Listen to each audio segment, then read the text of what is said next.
Come fly with me, let's fly away. Hello, everybody.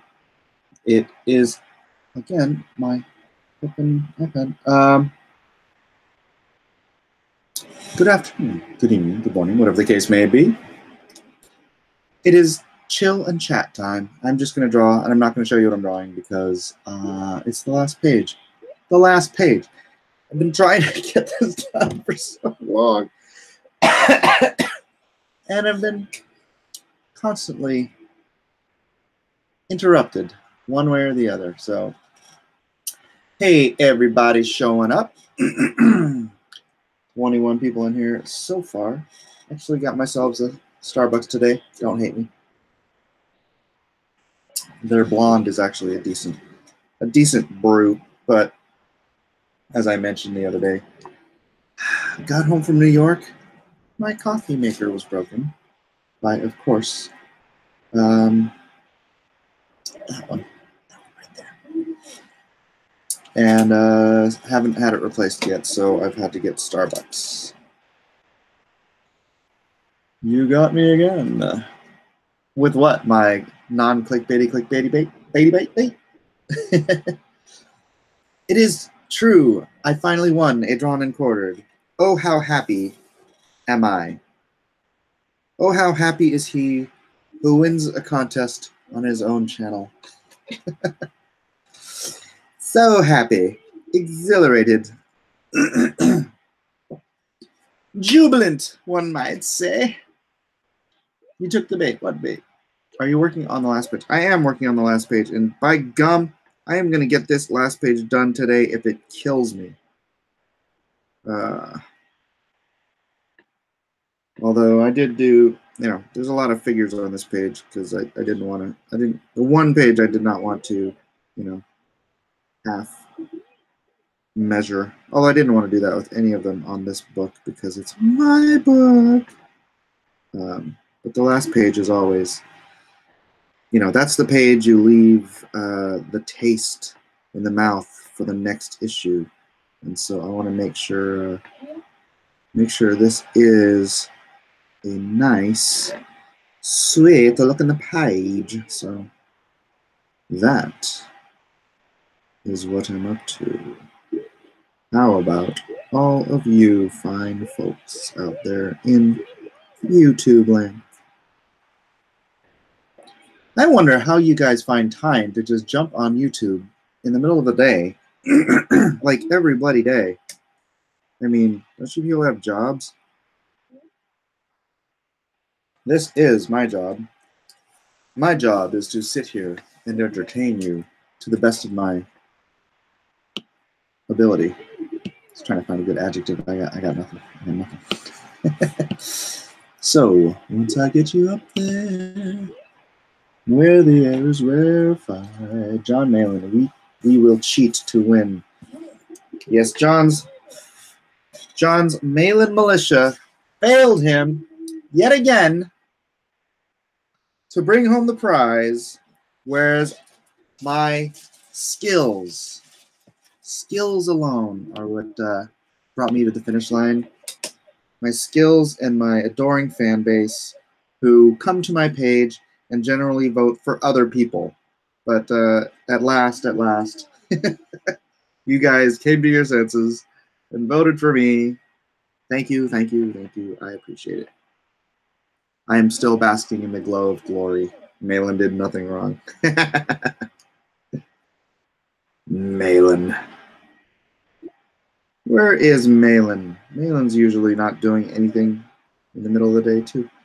I mean, shouldn't he be working on something? It seems like he's semi-retired, just living the lush life. Mike's got skills to pay the bills, and somehow not the money to pay the bills. Not the money. Demone. Don't you correct me. I have an incredibly bizarre schedule, but it pays very well. Fantastic. That is always good to hear. I'm happy to hear it when anyone is a success in our society, because that means they've actually put effort into their lives instead of counting on other people to take care of their needs for them. So God bless and huzzah.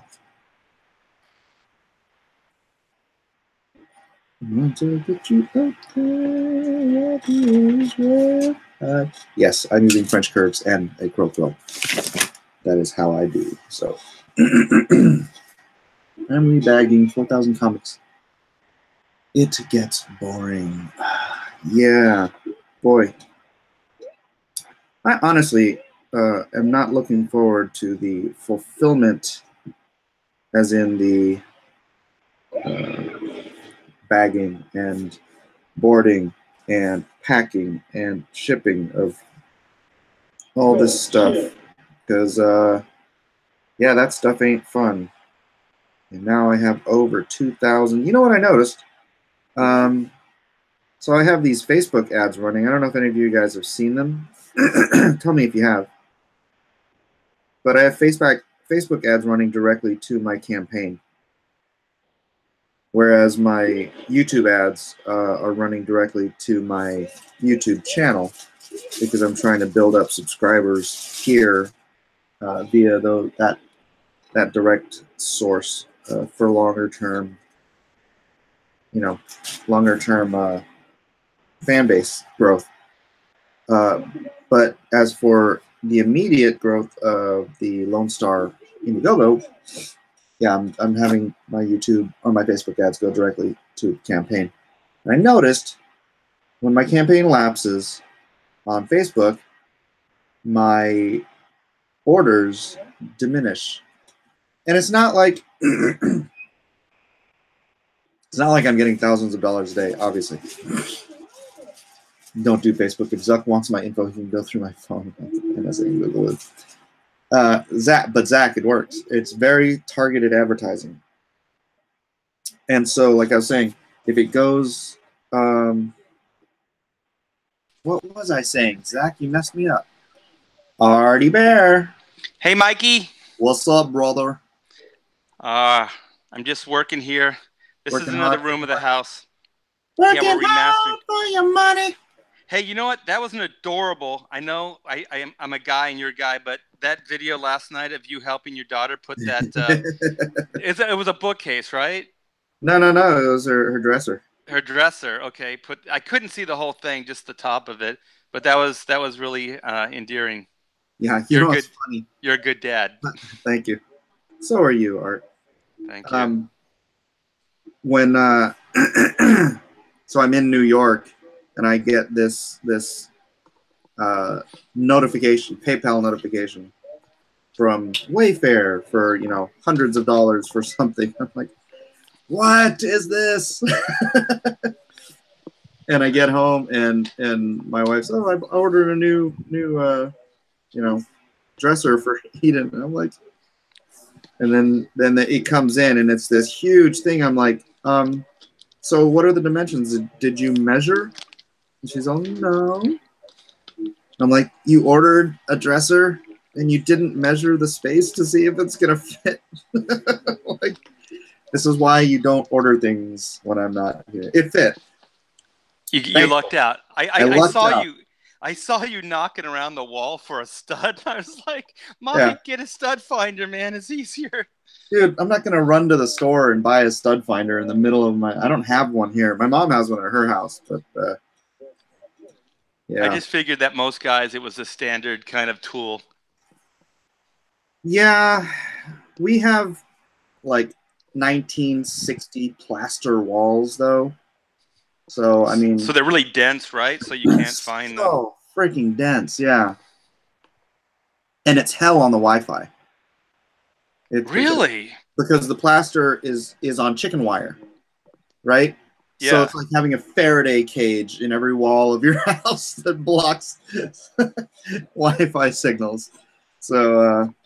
oh my gosh. I never thought about those older homes. So do you keep your windows open when you use your Wi-Fi? Open the house up, kids. Yeah. Daddy's using the Wi-Fi. Let's get a good breeze and a decent signal in here. A decent signal. Feel that breeze. Yeah. That's pretty funny. But it looked good. She looked very, very happy, and she read the chat very well. Yeah, she enjoys it more than she lets on. How old is she? It's Eden, right? She's 16 today.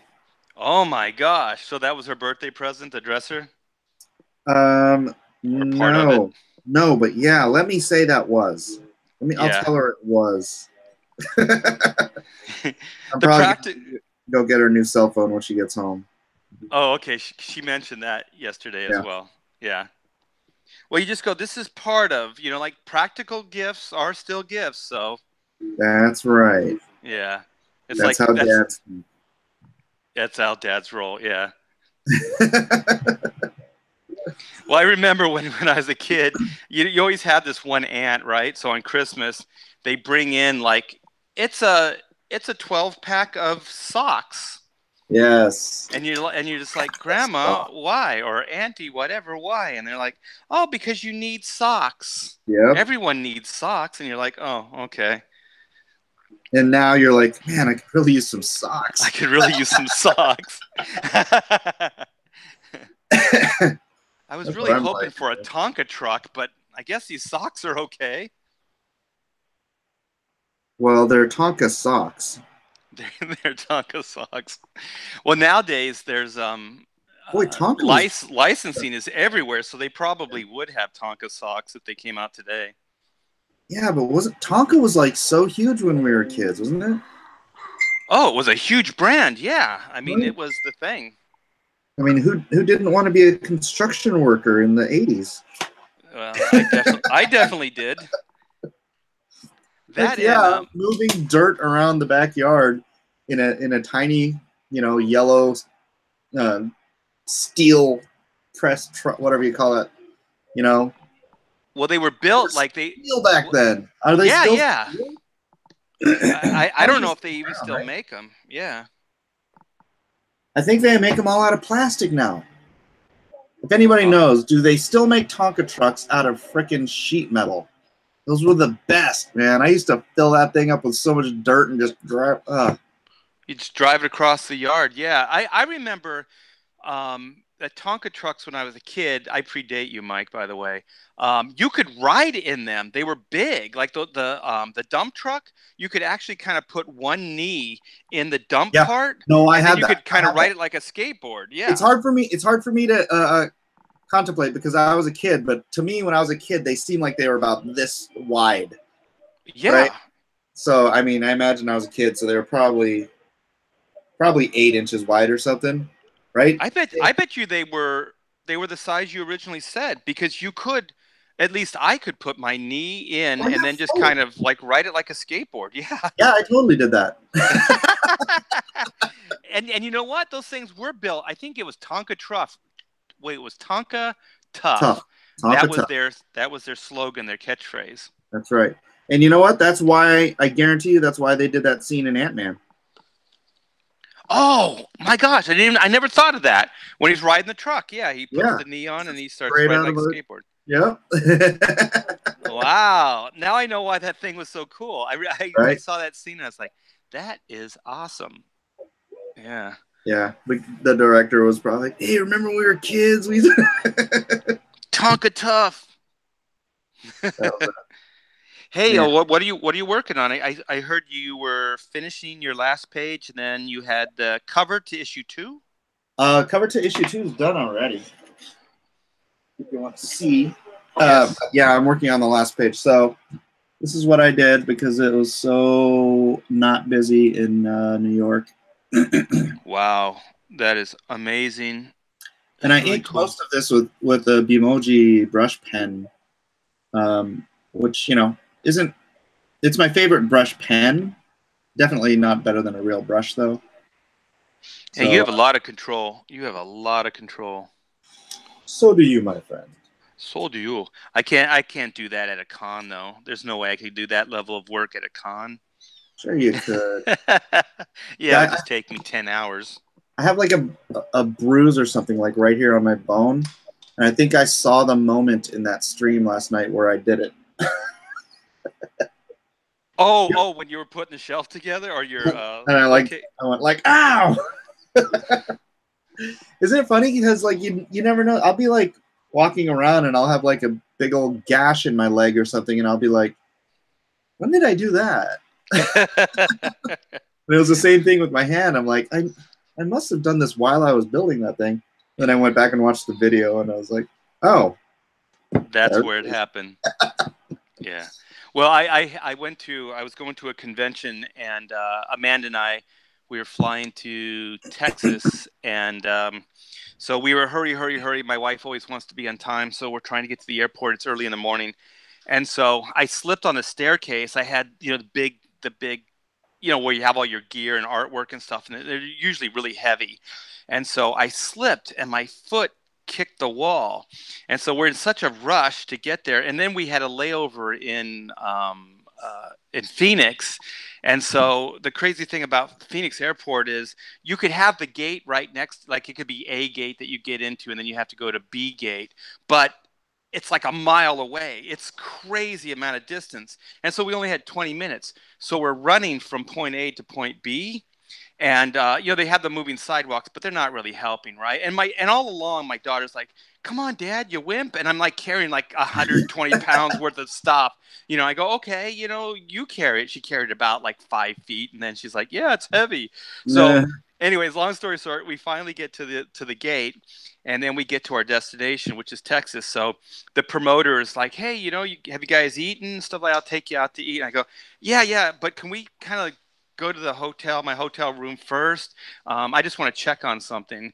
And so we get to the hotel, and that guy was there with his wife. It was horrible. I pulled off my shoe and sock, and I had broke my toe. Oh, Yeah, and so my whole foot was black, and I had like venom veins going up my leg. I had jacked my foot up so bad, and it's like you said, like as a guy, as a dad, you just kind of can put all that pain aside, yeah. and then just move forward. And then once I got there, I was like, wow, I really hurt myself. What show was this? It was Austin. I forget. You know what? My daughter's here. Let me ask her if she remembers. It was I think it was a first or second time con. Hey, Amanda. Oh, where is she? I went in the wrong room. Mandy. Oh, Mandy. Hey, do you remember what con that was that we went to? Was that in Austin? I believe that was Dallas. That was Dallas? No, it was Austin. You're right. Do you remember what the con name was? It wasn't that Wizard World I saw yet, is it? It was Capital City. Capital City? Was it Capital City? That's not Austin, though. Capital City isn't Austin. That's Houston. Oh, my gosh. No, that's the capital city, is Austin. Oh, is it? Okay, then it was Capital City then. Yeah. Yeah, it was a good show.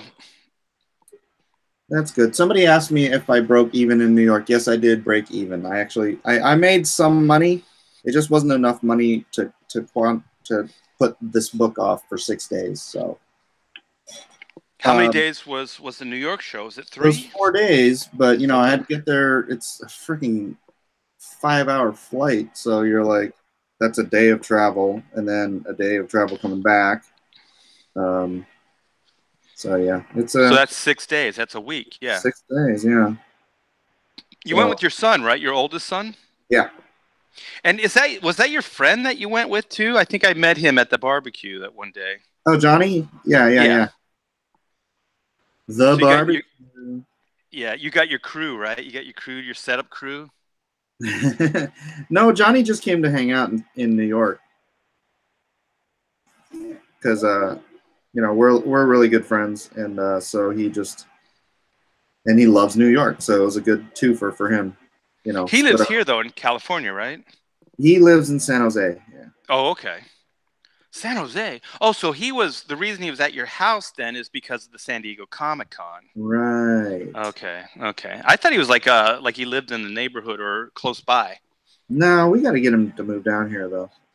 That'd be fun. Yeah, but you're thinking of moving away.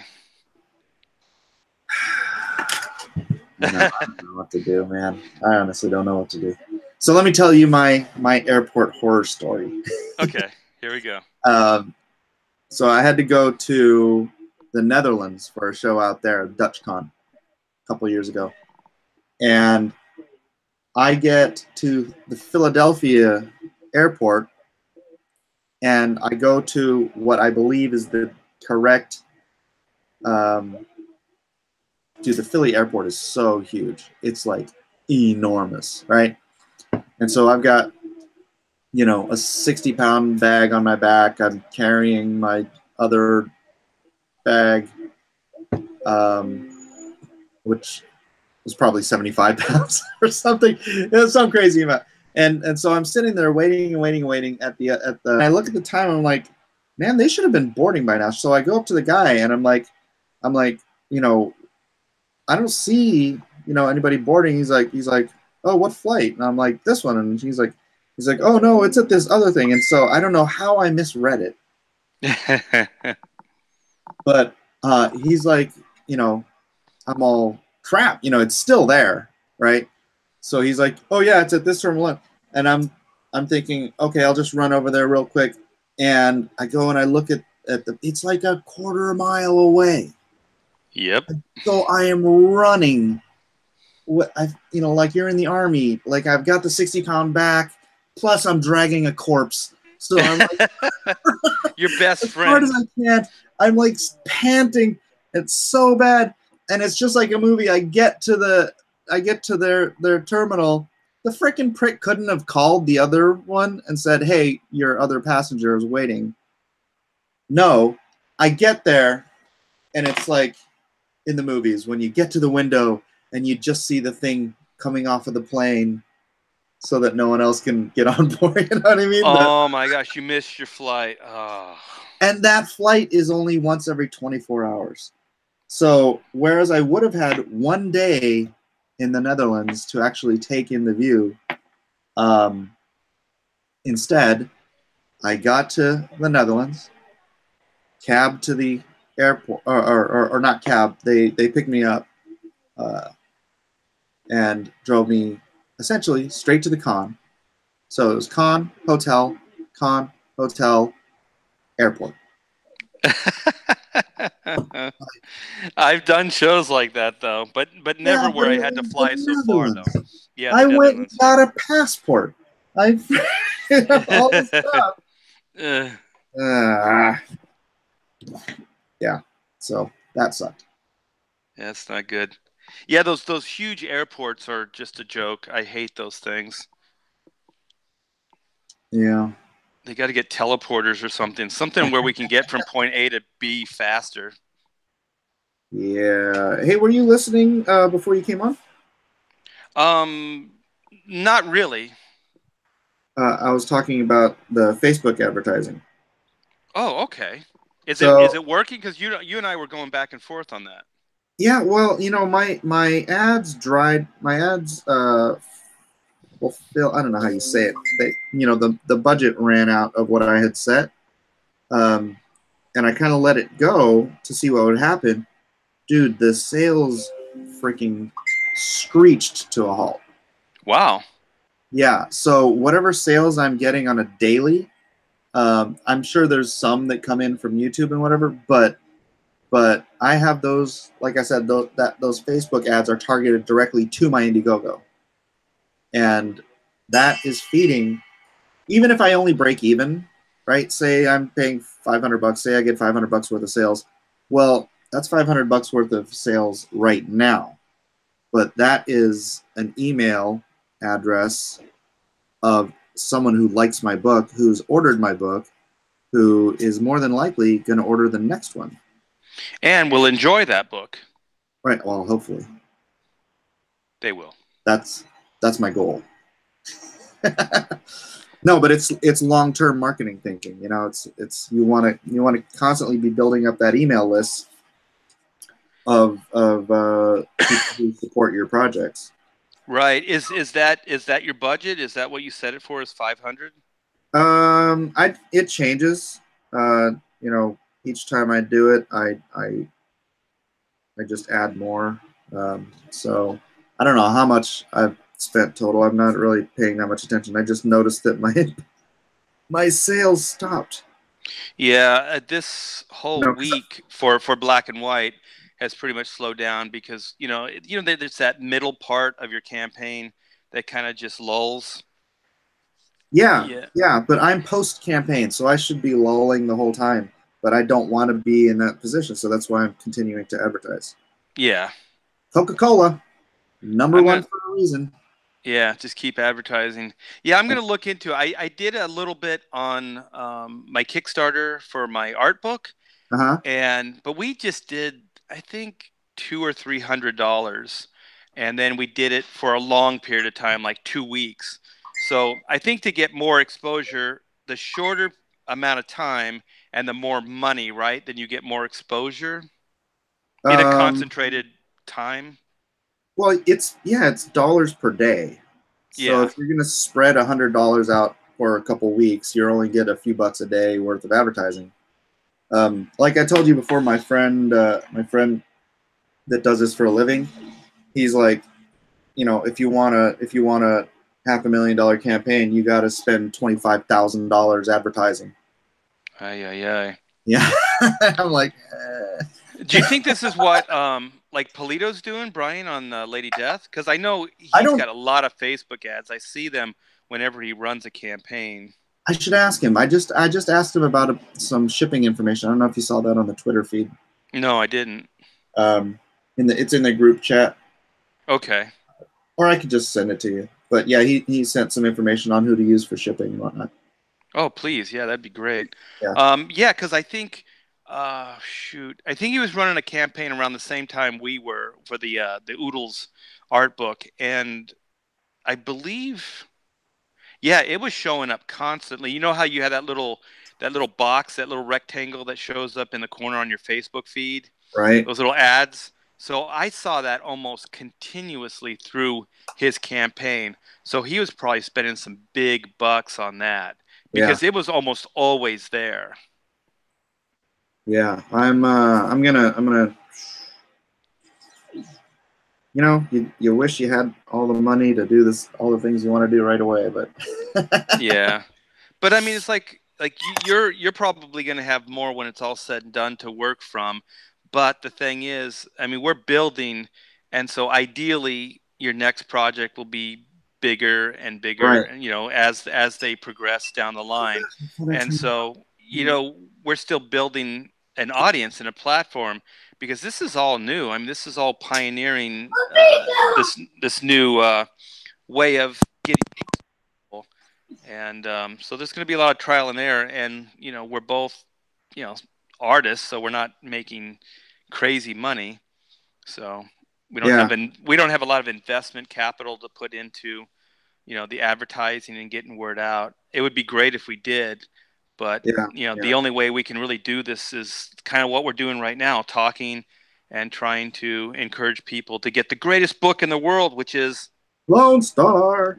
there you go.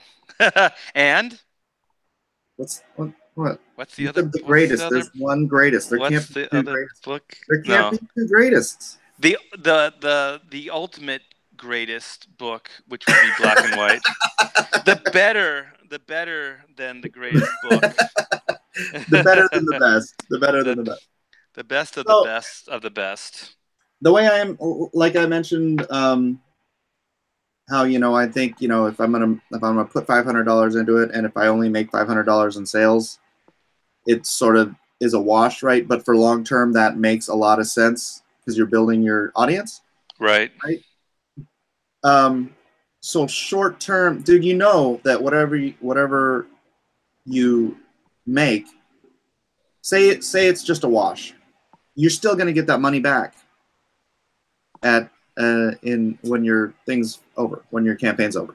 Right. Right. So I would say put the money in now. Right.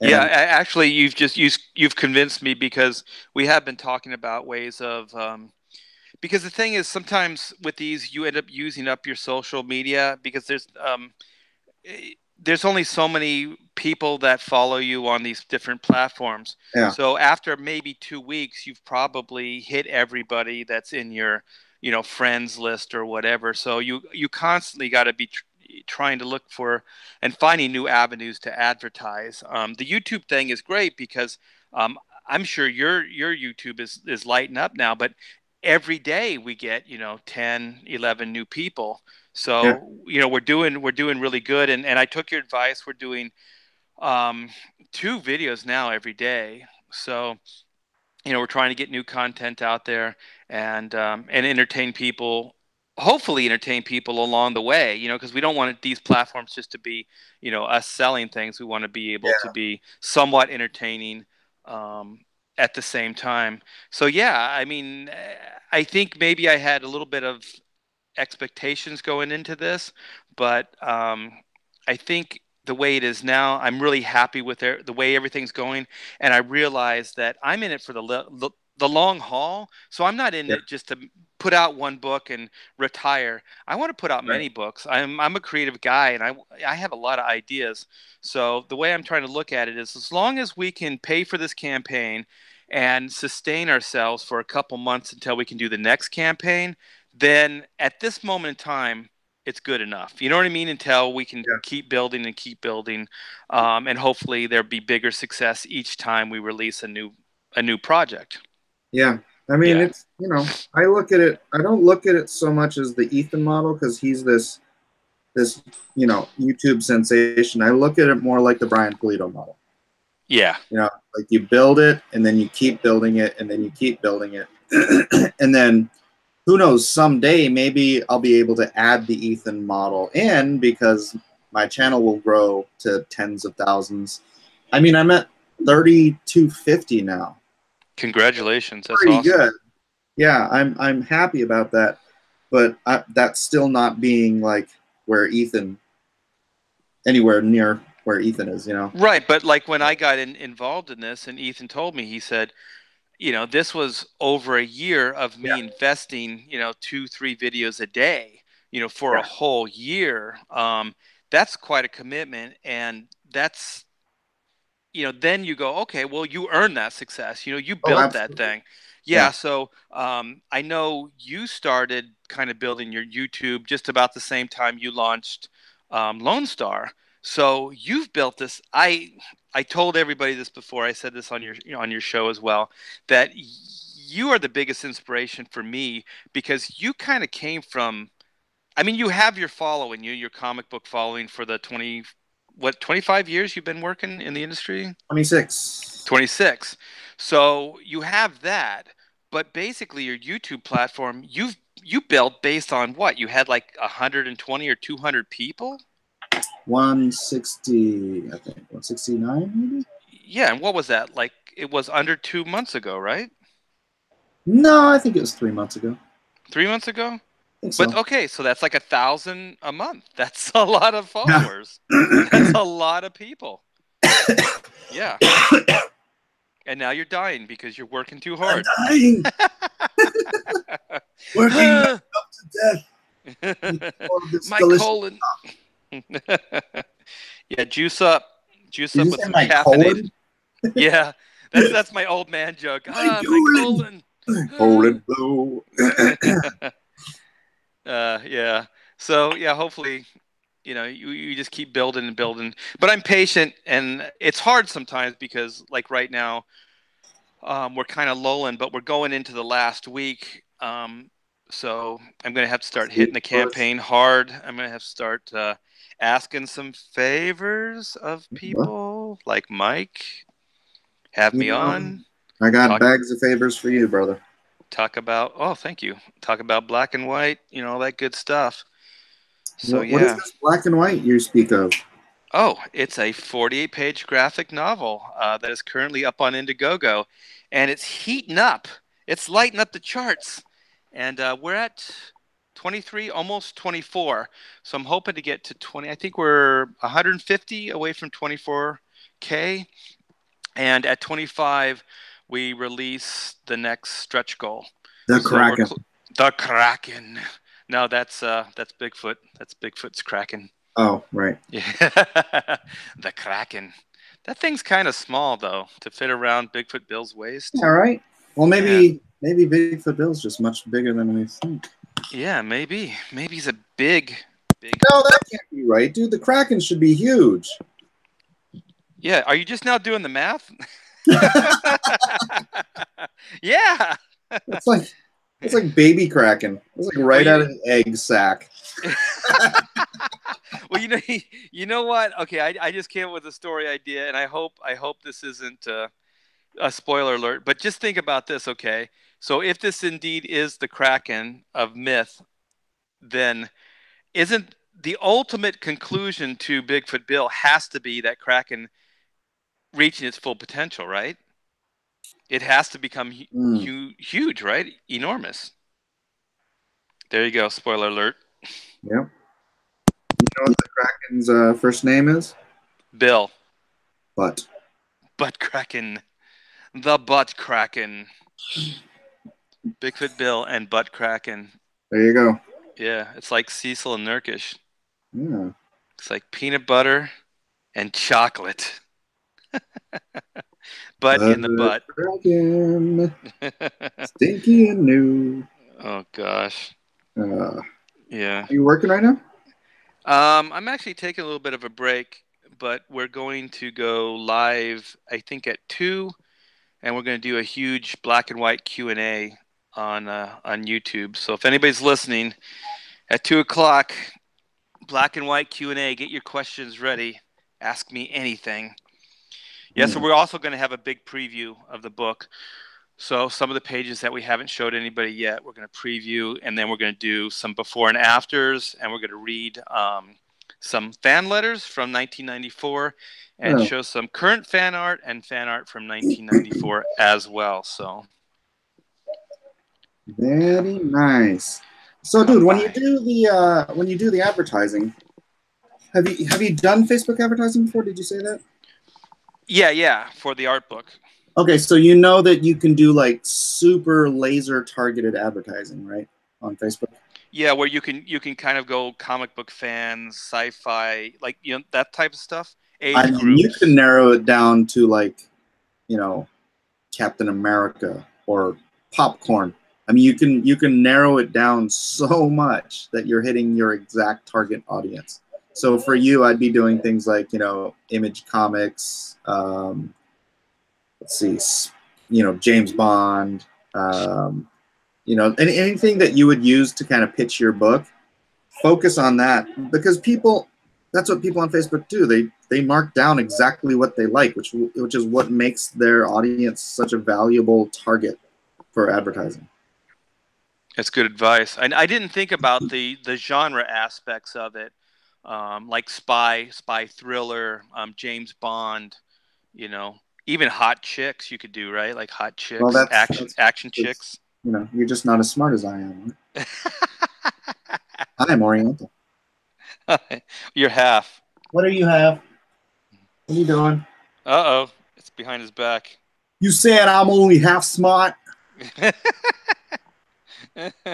I'm only listening to the half smart side of you, Mike. I'm going to say something that's going to be rude, but do you ever change your shirts? That's the same shirt you had on last night. I sleep in whatever shirt I had on, and then I just totally forgot. I had to get up early this morning. Don't you? Do you really change your shirt to go to bed? Well, I don't. Well, when I wake up, I change my shirt. Okay, well, here's the thing. This morning, my daughter, on Thursdays, I have to take my daughter to school because my wife has to take the other kids to the other school because she's like, she helps out there. And so this morning, I get this, I have to go. And I'm like, is that from your daughter? I like, yeah. Because she, I guess she tried to wake my wife up like 20 minutes earlier, but it had come to the point where it's like it was time to go, and she's like, "I have to go," and Jill's like, she's like, "Are you taking her to school?" I'm like, and so I like just got up, did my bathroom duties, and like your bathroom duties. It sounds noble when you say bathroom duties. It's like you're some kind of military guy. So I put in my 3 years. I stumbled out the door, duties. and forgive me, I forgot to change my T-shirt. Okay. And now no. It's You know what? I mean, still smells fine. Well, I'm glad I'm here and not there. Your poor son right there. Okay. Ask him what Daddy smells like. Do I smell good, JoJo? He said yes. Oh. I'm gonna go change my shirt. Art, entertain the troops for a minute. Okay, I will entertain. Oh man, I shamed Mike. That's horrible. I'm sorry, Mike. I thought it would be funny. Yeah, so I'm going to use this time to talk about Black and White.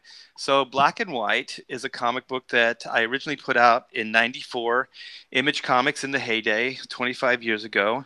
And it was a huge success then, and it's lighting up the charts right now on Indiegogo. So we're 11 days, I think 10 days now from ending the campaign where we're not really sure if we're going to put it in demand. So Taylor and I and my wife is part of the Brain Trust here, the creative group, and we're still kind of going back and forth the pros and cons of putting it in demand. But at this point, we're really favoring. There's Mike. We're really favoring ending it at the actual end of the campaign. That's better, Mike. I don't know if you can hear me. There you go. I'm super sensitive to smell.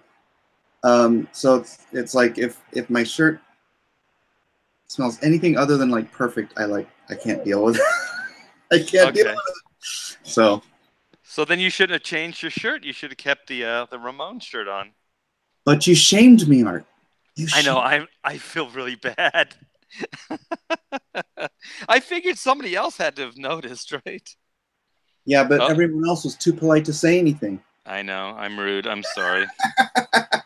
That's why we get along so well. Yeah, you zinged me a couple times. Yeah. Hey, it was absolutely vicious at the Drawn and Quartered, the last one with the what is his name, Lobo, was Mitch. I didn't know that Mitch had that side of him, man. Well, I think he realized that the other side of him wasn't helping any. The nice side? Yeah. Yeah. He took a cue from John Malin. Yeah. Yeah. Yeah. Although that's a lot. Go wasn't ahead. helping Malin either. Well, he's got the militia. That's more than I have. No, you've got Art's army. Ooh, I like that. So do you have the Lone Star Squadron, right? That's right. Lone Star Squadron. Ooh. You got Art's army. Art's army. I like that. Okay, I'm stealing that. So somebody in the chat said it. So okay. So are we doing Detective Dead? Somebody gave you a bunch of money, right? On yeah, Critias did, and I told him no. No. Well, that's not fair to you and me and everybody else who puts these things up for sale afterward. I sold mine, by the way. Oh, congratulations. I sold both of mine. I sold Yeah, you sell yours for $12. What is wrong with you? Well, you're drawing on 11 by 17 No, though. I'm not. I'm drawing on 9 by 12. What? No, that wait a minute. That Lobo was on a 9 by 12. That's just how detailed I am, my friend. No, it looked like a bigger sheet of paper. Sorry, okay. 9 by 12. Okay. No, I sold the blah blah blah the Rogue for $230. I think that's pretty good, right? 9 by 12. 4. So every one of your pieces goes for 4. Every one of them, and none of them are 11 by 17. No. Okay. I will take that under advisement. We got to talk more. I've sold 3 out of the 5. Wait a minute. Okay, so did the Lobo go for the highest since it won last week or this week, right? Yeah. No, I didn't charge any more than usual. It's just 4 out the door, and I don't bother with auctions. I just say they're 400. Whoever wants it, first come, first serve. Wow, I would have charged more for a winner. Yeah, but you're a mercenary, Art. No, I'm not actually. Obviously, I didn't know I could get $400 for that thing. For that Rogue? Oh man. Okay. I got 5 for that Rogue. I got snookered. I got snookered. No, Art, if you are happy with the price that you got, then you are not snookered. No. I actually like getting the work into people's hands. At this point in time, I have a closet full of old work and just, you know, I'm getting older. I kind of want to get into people's hands. So Whoa. it does give me joy when somebody can, buy a piece and then enjoy it. How do you have work from like 30 years ago? I have a few X pieces. I have one Jim Lee, and I think I have 3 or 4 Wills pages, but I don't have any covers or splashes. I think one of the Wills pages is it's a huge panel. It's like 2 panels, but the one is really huge, so it's Hmm. kind of a splash page. So that's all I have. I have the cable stuff. So I think I have the first issue. I You have a have lot of the all your first. cable stuff? Yeah, I still have the first issue. I have the second and third. Look at my face. Yes. Die. I just now put it up actually within the What do you mean last put it up? What do you mean put it up? for my site on the Art by T Bear site. So I just What are now you put it up for pricing it sale. at? I don't know. Oh my gosh, dude. Yeah, Freaking cable's so huge right now. Get those to Heritage. I had a deal through what is it, Christie's some years ago. So it went up, but it didn't sell for the price that I wanted. So No. yeah, but Heritage is the premier at this point, right? Yeah. You're putting your cover through Heritage, right?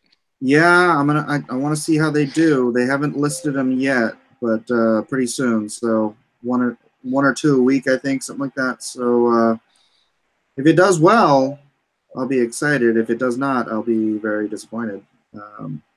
But if that's the case, then I'll just keep them, hold on to them until somebody gives me the price I want. Yeah, it's like a good bottle of wine. It just gets better with age. Oh my gosh, dude, it is such a good investment. The fact that you have your cable pages. When was the last time you tried to sell them? Probably 20 years ago or so. Oh my So gosh. yeah, so they just now went up within this last year, and I still have some covers too. I think there's still Ooh. some covers. You know what? I know what I sold on Christie's. The original issue 1 cover did sell. The wraparound, because we were selling that separate from the book. So I did sell that, and that went for a good amount. So I don't have the original wraparound for issue 1, but I think I have issue 2, 3, and maybe 4's cover still. Wow. Yeah. That's some classic stuff, bro. Classic X-Men cable. Yeah, yeah. Yeah. Hell yeah. Hells yeah. So Hell you don't sell you don't sell any of your originals, right? Not much. Not much. I also have a closet full of originals, so. Yeah. I just sold it was so there's like niche collectors, and I did Warlord. That was like my first big pencil job for DC Comics. And I just sold 3 complete issues of that book Oh my to a gosh. collector. Yeah, so there's like you said, if you hold on to things long enough, people can find you, and especially now since we're more public with YouTube and websites and things, that people have access to you and your work. And so I think you mentioned comic art fans the other day, and yeah, I posted some work, and then a guy contacted me. He goes, I always liked your Warlord work. Do you have any of those pages left? And I said, I have all of them. And then he said, I'll buy them all. And I went, okay. Whoa. Yeah. He didn't even get a price from me. And then I was like, oh, okay. And then you totally undercharged him as you tend to do. As I usually do. Yeah, I probably did. Well, so here's the thing, dude. We're veterans, right? So the stuff we did in our early years, and for you, cable is. I mean, you were what, 10 years into your career? Probably, yeah. But it's still early work, right? Oh, hold on. P Money for $2.79. Signing your book is part why I buy your books. Right on. Cool. So Dude, think about it. 14-year-old kid goes to the comic shop, picks up Cable #1, and he's like, "Oh man, this character's rad." Falls in love with Cable. 25 years later, he's a lawyer with $100,000 in spending money. Ooh, I like that. Still loves Cable #1. Yeah, dude. I mean, some of my biggest collectors are lawyers. And also they can Lawyers give and you doctors. advice. These people grow up and they get these jobs where they have all this extra spending money, and then they just want to splurge on things they loved in their childhood. And you've got the cover to Cable #1. You've got the entire issue. I have the issue. I don't have the cover anymore, but I have the issue. And I don't know if it's the entire issue, but there's a lot of it. Because also the first issue was a double-sized issue. So there's a lot of pages. And also I inked most of the book, or all of the book. So I have a good chunk of the pages. Hot damn, son. Hot diggity darn. I got to get on that. Those X-Men pages. Well, that's an interesting story. You never got them from Jim. Yep. Well, the thing is, Jim had a guy that was selling stuff. So then Marvel, the pages never even went to me. They went right to Jim, and then Jim would sell them, and then I would get a check. But the way I look at it, I bet you there were still pages that didn't sell that Jim may have kept. I'm just saying. You know what I mean? How does it break down where it's like you got paid for every page, in that time period, and then it didn't continue past that? You know what I mean? I only got a check from this time to this time. So I know as well as you do that everything doesn't sell within that time period. Because I still have Will's pages and things. So I don't know. I'm not saying I got ripped off, but there's probably, but maybe I did. Yeah. I do know this, that J. Scott Campbell owes me for 2 Danger Girl pages. Oh. Yeah, and because I didn't get, what did I do? It's 1/3, right? So I think I did 7 pages. So that means he would have owed me 2 pages in art returns, right? So one out of every 3. 1 out of 3. Yeah. So that's 1/3. Yeah. So he owed me for 2 pages, which I never got. And I contacted Scott Dunbier, and because he was also the art guy, not just the editor on that book, at Wildstorm. And he's like, no, I think we shipped all those pages out. I go, no, you didn't. And he said, well, you're probably gonna have to take that up with Jeff. And so I messaged Jeff maybe 6 months ago, and then he said, okay, let's just say I believe you. It was kind of one of those discussions. Like, let's just say I believe you. I'll pay you this much money. And he said, that's the value of the pages at the time.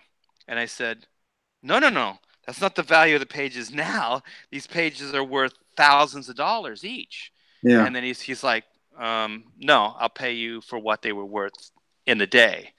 And then, I got pissy and didn't follow it up. That's funny. Yeah, but I mean, morally, he should pay me for what they're worth now, right? Or no? Well, that's hard to say, because chances are you probably would have sold them for what they were worth back then too. Yeah, at the time. Yeah. Probably try to find a happy medium. I mean, if you're taking it to a moderator. If he's not going to pay you at all, then I mean. No, he said he would. No, he was a good guy. He said yeah. But I was also just thinking, well, if I had those pages, they would probably be worth $1,500 to $2,000 each at minimum. Those pages go for a lot of money now. So yeah, maybe I'll follow up with it. I didn't want to burn a bridge too. Like I think sometimes if you take advantage or do those things that maybe those guys will hate you, but I don't know. Oh, I'm sure he just hates you now for being Comicsgate. He probably just hates me in general. He probably hated me before. Yeah, I Yeah, never had a real rapport with Jeff. he's a really good guy. I remember he told me that, you know, when I was working with him on issue 7 of Danger Girl, he said, you know, he thanked me for that Art Adams job, the Fantastic Four that I did with Art Adams. He said, yeah, that bloopy line, that style that you did, that's where, you know, Alex Garner and I got that from. So he said that style was kind of derivative of the way you inked Art Adams in the day. So I was like, oh, that's cool. Yeah. That's interesting. Yeah, you know, it is kind of weird. I felt more like, even though I hardly ever saw you guys, I think I felt more at home with the Extreme guys than I did with the Wildstorm guys, even though I was in there like 2 or 3 times a week. Yeah. Oh, Well, weird. I saw that, didn't you you invited what, Marat and Dan and a couple other people to the Drawn and Quartered, right? Yeah, I'd love to do like an Extreme Studios or Drawn and Quartered, you know. Yeah, I'm not sure how those guys chime in on all this, you know, where they fall in as far as if they think that we're all evil Nazis or if they think we're good guys. Marat doesn't. And I'm sure Dan doesn't. Dan knows better than that. Yeah. Do you think Rob does? I don't know Rob well enough to say, but he seems like he's sort of staying out of it, which is probably a good indication. I'm not sure. Yeah. Yeah, I'm not sure he disagrees, but at the same time, I think he's just, yeah, there's no reason for him to get in. Enough to, yeah.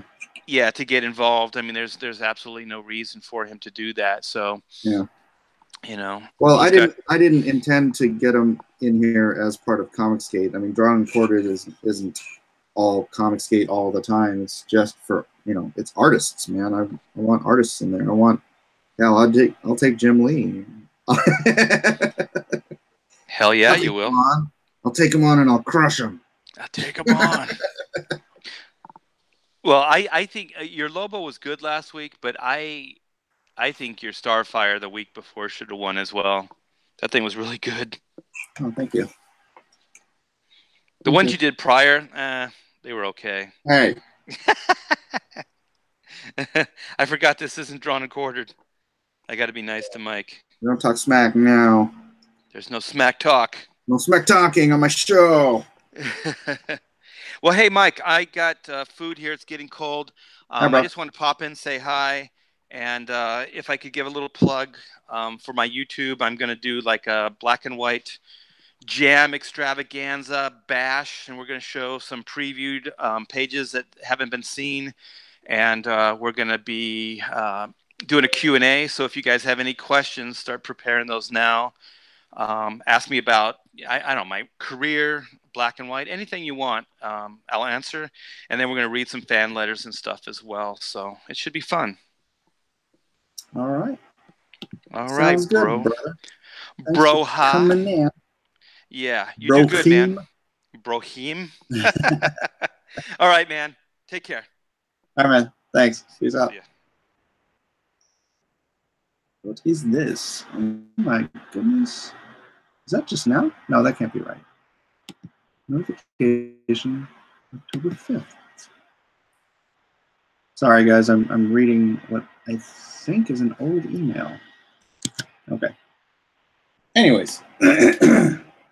Back to my friends in the chat. Sorry. Art just took up all of my attention. Signing your books. Okay, let's go back up here. Mike has a closet of originals but doesn't have the money to pay bills.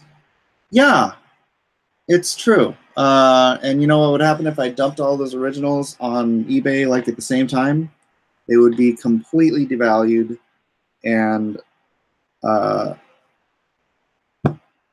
yeah, the reason I don't sell them now is because they wouldn't sell for what I consider enough money. I mean, not generally, anyways.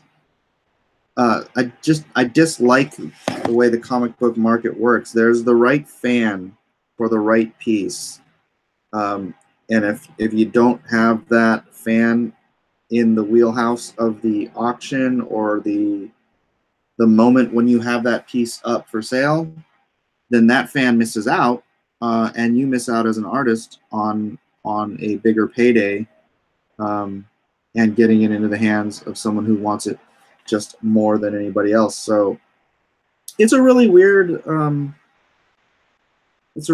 sphere I don't like to navigate.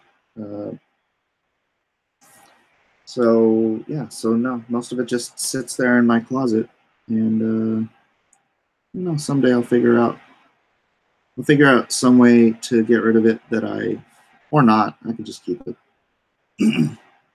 For the longest time, I wouldn't even sell any of my covers, so I had like all of my covers for just decades. But I did sell a few of them in the not too distant past. So, New Mutants, smash that like button. Yeah, please, people, do smash that like button, even though I'm just sitting here doodling and doodling. Working on this final page. It is getting hot in this house. Oh, I can just turn my fan on at my feet.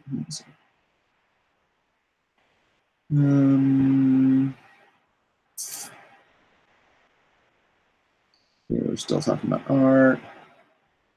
When is it Granny Goodness Week on Drawing Board? I think Batgoat sent you a PayPal. It was a good conversation, and art cracks me up. Batgoat. Something happened but it didn't show up on my. Did I delete it? Is that what happened? Let me see. Deleted messages.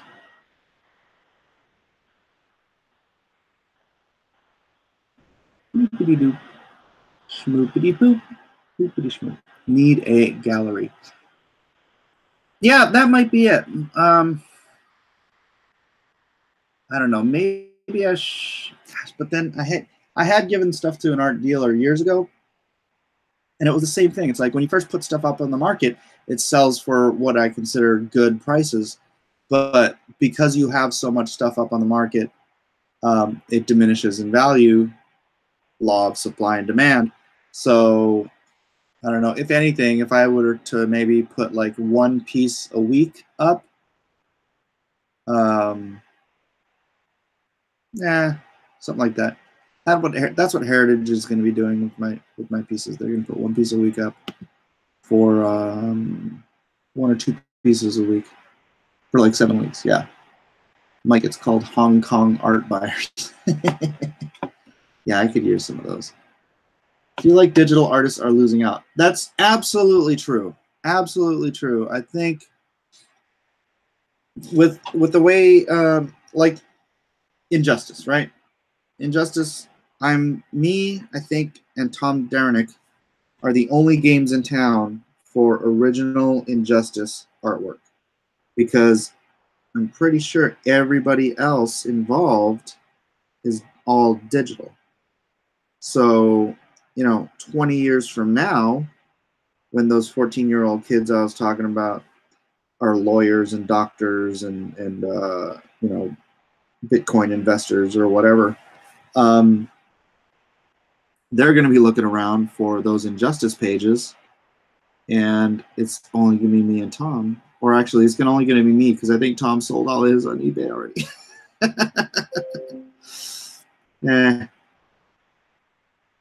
I'm looking into the future for that sort of thing. So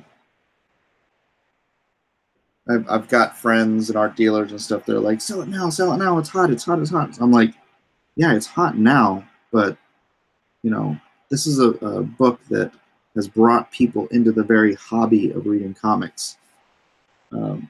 Brought people back. It's kind of the same. Injustice is, in a weird sense, a lot like the audience we have for Comicsgate. It's people who are new and people who are just coming back to the hobby of reading comics. And so, yeah, I think in that sense, yeah, it's very important to hold on to this stuff. Certainly not selling my LONESTAR stuff. That's why I only have the one cover as a tier. I was willing to let go of one cover to one fan who had the foresight to pay $10,000 for it. But so far, that Hong Kong investor has not shown up to buy that page of Lone Star. It was my favorite one-shot / crossover comic.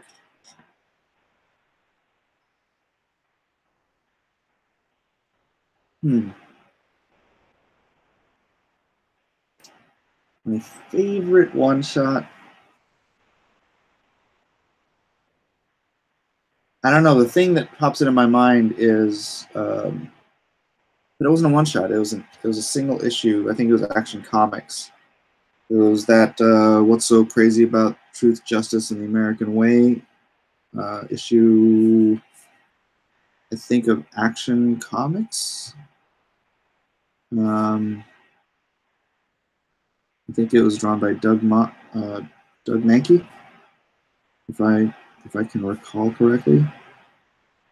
And I just thought it was a great story. So, other than that, yeah, I'd have a hard time fishing something out of my brain right now. Let's see what else you got. I hope Heritage helps you diversify your revenue stream. Thank you, Sketch. I hope it does as well.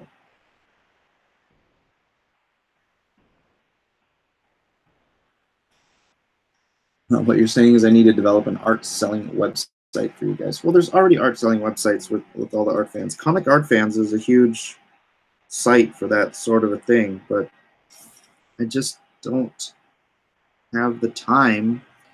I mean, you guys see how busy I am, so I don't have the time to deal with that kind of thing, you know? Not in my wheelhouse right now. Do you create paintings as well? Oh, I love painting. I just hardly ever have time to do it. And people generally don't like my commission prices because paintings take a very long time. So I would like to get back into doing some more painting when I have the time and well, I guess just the time, huh? But hopefully someday soon.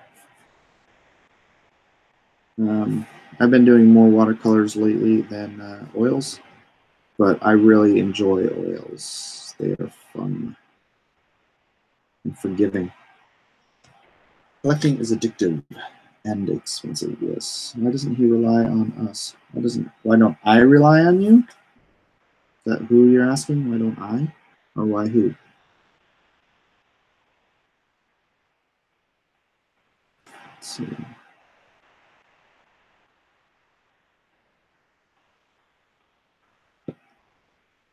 Not like we are busy. I recently got the Judge Dredd versus Predator and Aliens crossovers. They are pretty good. You know what was great? RoboCop versus Terminator. I remember that that was the 80s too, right? RoboCop versus Terminator. That was a great story. I dug that.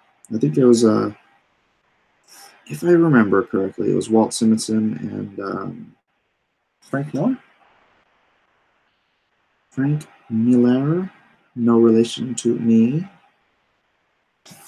Although Marvel once did send me Frank's art returns. That was interesting.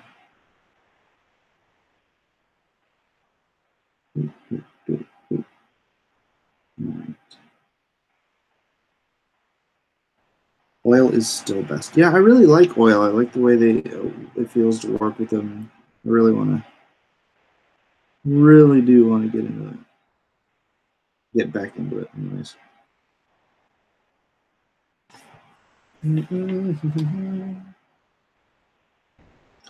So, what else is going on? Have you guys been paying attention to all this Twitter kerfuffle with one Brian Visaggio? RoboCop versus Terminator was very awesome. Yeah, it was.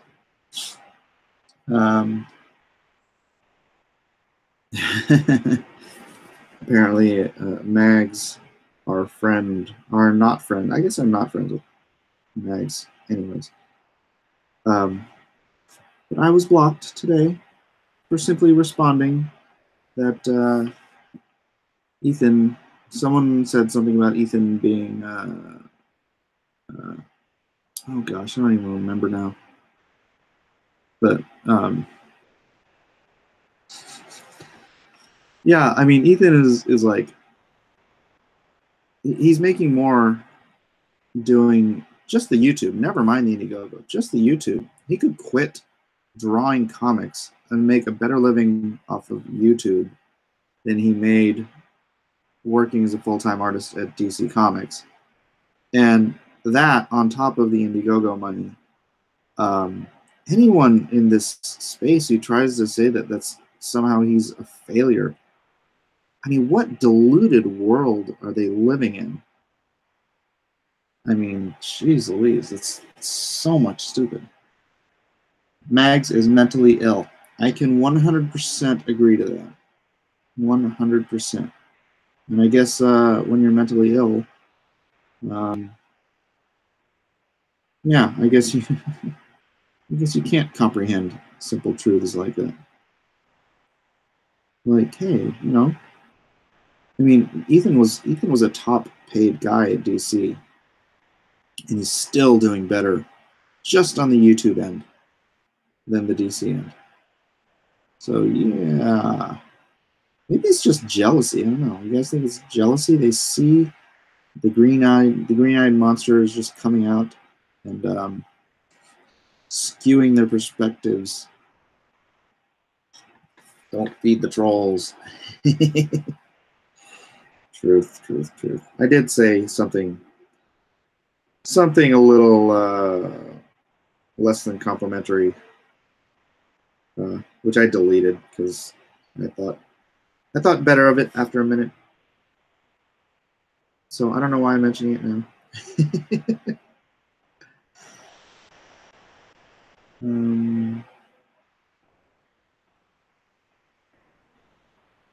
Times are changing, so is the way people consume. Dinosaurs will go extinct. It's the natural order of things. Yeah, we are in a changing structure. That's the funny thing, is that you think when you're a kid, you think everything is always going to be the way it was when you were a kid, right? But as you grow, you notice like everything is always changing. It's like, you know, somebody was alive during the Wild West and thought, well, this is how life's always going to be, you know, and then the Industrial Revolution, and then, you know, electricity, and all that stuff. And people who grew up, you know, in dirt floor saloons and everybody strapping 6 irons, people who grew up in that era were now, you know, watching planes fly through the sky, and people jump out of sky rises during the stock market crash. It's just interesting. We think of these eras, and we think our life is an era, right? But every life, as long as it's more than 20 years, as long as you live longer than 20 years, your life is going to span all these different eras, right? When I was a kid in the 70s. The 70s. I'm sorry, I'm looking at this. I should be looking at this. Yeah, I was a child in the 70s. Roller skates and hippies and Vietnam. I know. I mean, look at me. I don't look like I'm like Vietnam, but that's when I was a kid. Nixon was president. Nixon.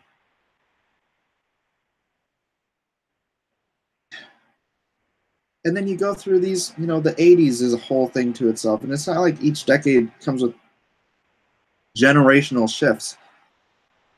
But, you know, really it's all these different time periods. And now we are literally in the space age. I see people rolling around on these uni-wheel, you know, gyroscopic balance things that were so straight out of, like, science fiction when I was forget being a kid. When I was a teenager, when I was in my 20s, that would have been science fiction. And now it's like commonplace. I don't know, man. Things change. Things change. Adapt or die. Adapt or die. Just because, yeah, I mean, I lived through the, maybe not, well, in my time, probably, I lived through the creation of the direct market and then the destruction of the newsstand market, the creation of digital comics distribution, and now we're creating 0-point comics distribution. Things change. Those who sit there trying to hold on to the past, I mean, you respect the past, right? You respect the past. You learn lessons from the past, and you invest that into the future. G-rated stream, folks. G-rated stream. That is correct. Keep it G, people. Keep it G.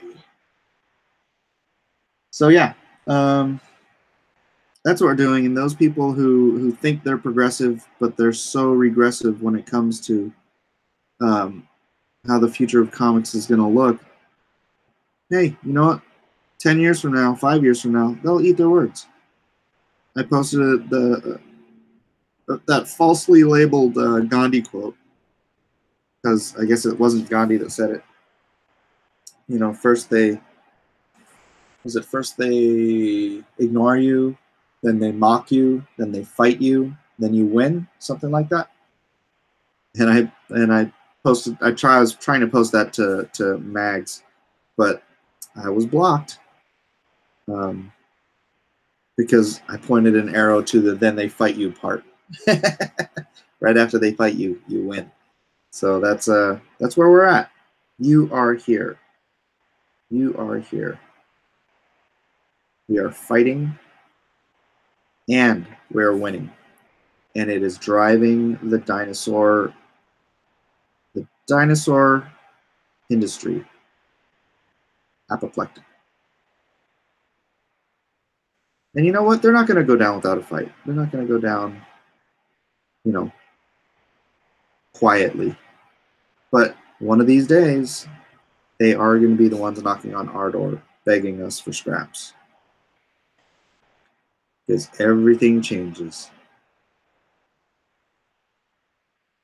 I honestly hope that someday in the near future, the money handlers at Marvel come knocking on the door of Blacklist Universe, or, you know, All Caps, or Mitch's, whatever his company name is going to be, one of us or all of us, just like they did with Jim Lee and Rob Liefeld back during Heroes Reborn, and just say, here's what we got, take what you want, let's see what you can do, because obviously our editorial staff doesn't know what the hell they're doing. History has a tendency to repeat itself, and I'm just going to bide my time and wait for that particular history to repeat itself with us. Close enough, you virtually said the same thing, slightly different words, yeah. Some amazing prints on my gallery. Love the Power Girl. Eyes are incredible. Yes, really, the eyes. The eyes. Thank you. Publishers will still be a thing, but it will be a different style of publisher. Yes, they will have to adapt. They will have to find new ways to reach customers. And you know what? There's always the possibility that with this constant influx that Comicsgate is creating of new readers, or bringing back old readers, that could, you know, slow the bleed of the comics industry. Those readers could be like, well, gosh darn it, now I love comics, but you know, Comicsgate is only producing this many books a month, so I'm gonna go check out what's in comic book stores. You know, and that could bring in new readers. We could be creating the new blood that resuscitates the corpse of the comic book industry. You never know. We will find out. We will find out. Are you going to pull a John Galt, and when they all come begging for you to fix things, say no? I would.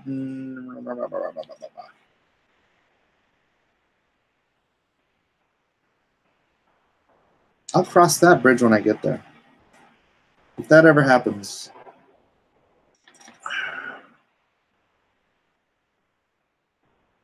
No, I probably wouldn't say no. I would probably. Gosh, we know the talent to do great Marvel books, DC books, whatever. I have the people. We can rebuild it. You know what's funny is Marvel has like no new ideas, but they're sitting on all of the Malibu titles. The Malibu titles actually had some interesting, fresh characters and projects, intellectual properties, and Marvel just let them wither and die, and then they brought Squirrel Girl back. So the House of Ideas has a whole deck of cards they are not even trying to play. I wonder what the reason is. I wonder if it's because the creators of the Malibu books have like sweetheart creator rights deals.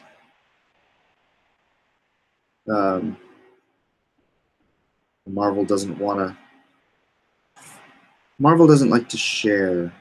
I don't know if you guys have noticed that. Marvel doesn't like to share. I speak of Marvel as if it's an actual living human entity. They let Malibu die due to creators getting high royalty rates. Yeah, that's what I figured. So foolish. What they should do is just offer the creators buyouts. Say, look, you can either never do anything with this, or you can take this buyout and a smaller royalty fee. See, here I am giving Marvel advice, which they're not going to take. But that is what they should do. Buy out the creators, give them a smaller, more standard Marvel royalty fee. Those who don't want to, then that's fine. Then their projects can wallow in the closet of Marvel's inventory for eternity, or they can make a deal with the devil and get their books back out there, get some royalties pumping back out there, and get their creators back out on the main field again. That would be a wise business decision.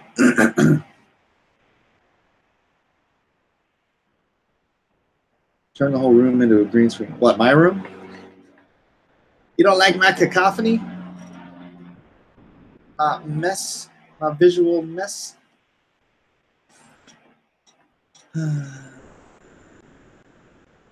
Marvel also owns the rights to cross-gen comics. It does? Really? I did not know that. When did they get that? Yeah, cross-gen had some great titles. I don't know if they could. I don't know if they would fit in the Marvel universe.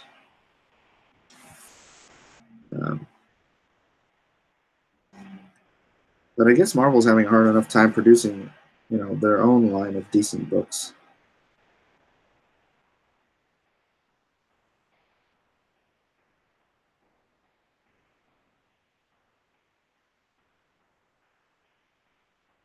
What up, Mike? Just got home. How are things? Working on that last page? I am working on that last page. I'm about halfway done inking it.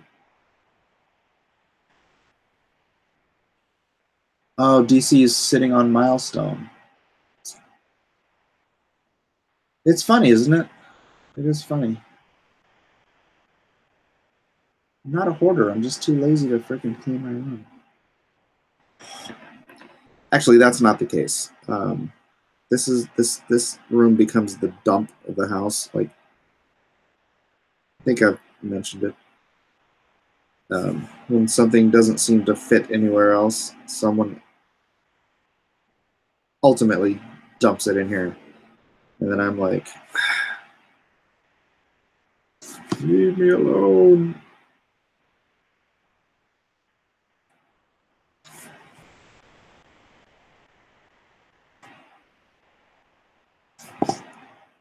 Oh my gosh.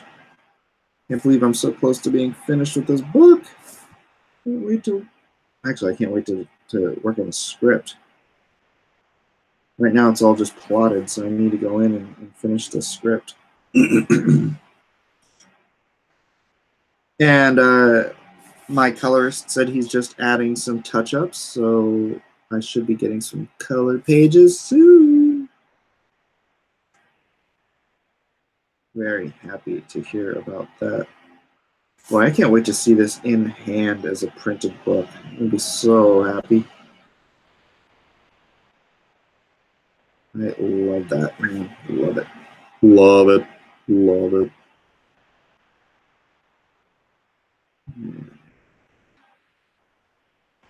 So what we got here? How far are you into the script? The first,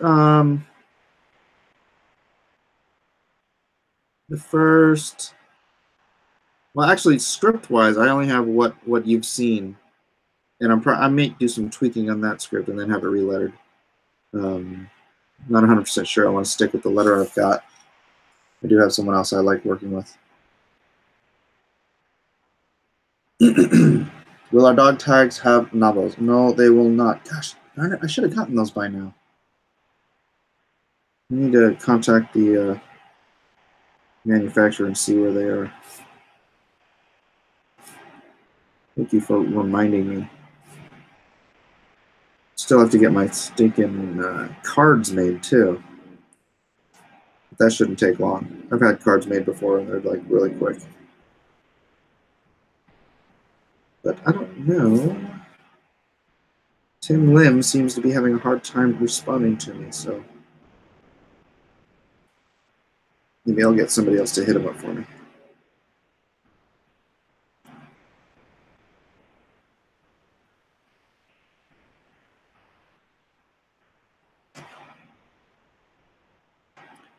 Oh shoot, is that not what I wanted to do? I'm going to do sweep back. Ugh, okay. Tim Lim said you never messaged him, but I did message him. I just messaged him again yesterday, so I don't know what the deal is with Tim's messenger. Is he looking someplace else, or am I using the wrong Twitter? Is he not using the POTUS thumbprint anymore? Ugh.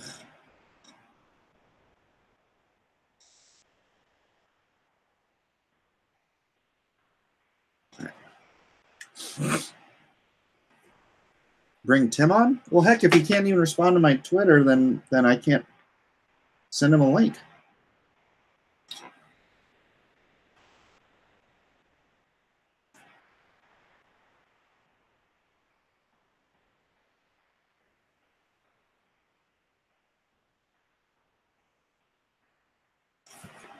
All right. All right. No whiteout. Start over. I know.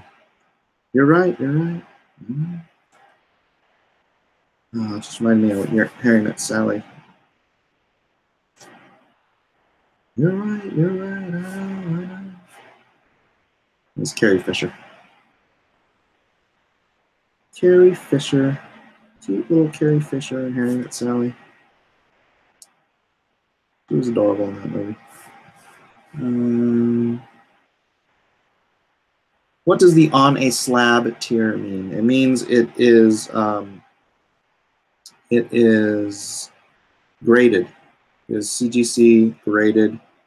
Slabbing a comic means putting it in one of those plastic hermetically sealed containers with the grade marking on it. So what I'm going to have to do is print up some extra copies, send them into CGC, So those are actually going to take a little longer to fulfill than the other ones. Because I have to send them off to CGC. I have to have CGC grade them. They'll pick out the 9.8s. And then send them back to me. And then I will ship them out individually.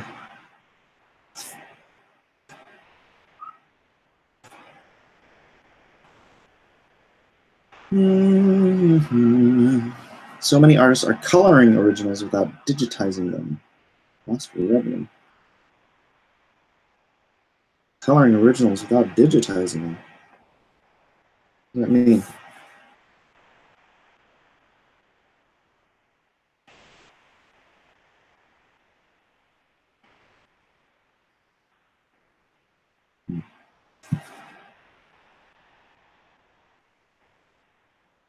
I buy black and white. Oh. Who's colorizing their originals? That's weird. I don't think I mean, I'm sure there's some people that do that, but that can't be very commonplace.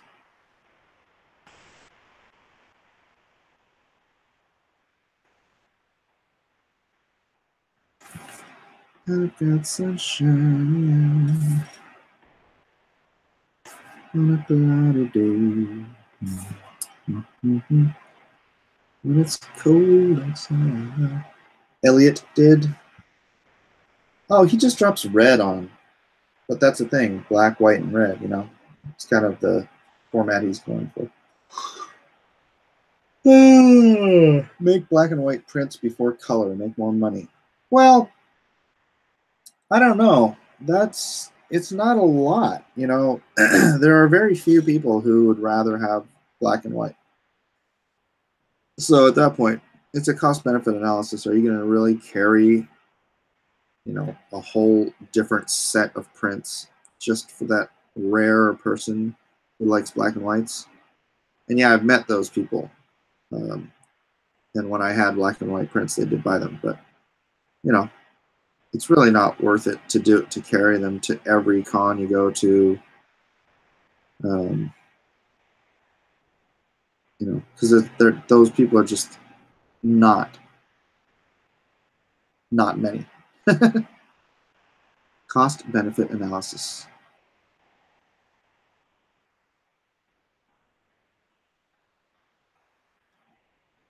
Ain't it funny how so many of the anti-comics gay people are white people? It's hilarious. Because it ain't about race. It's about ideology and power.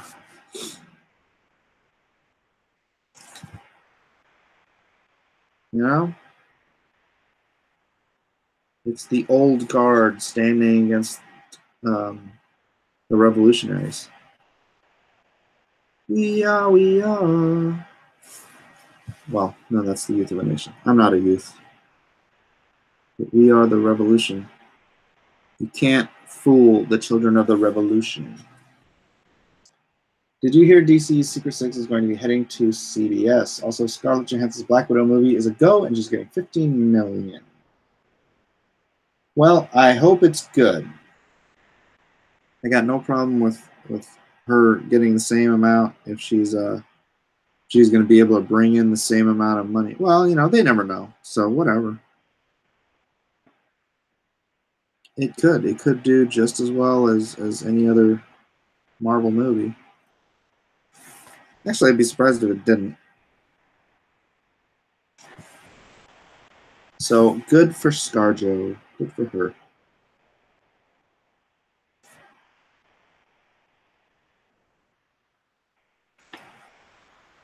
POD. That's right. That's right. POD. We are. Youth of a nation.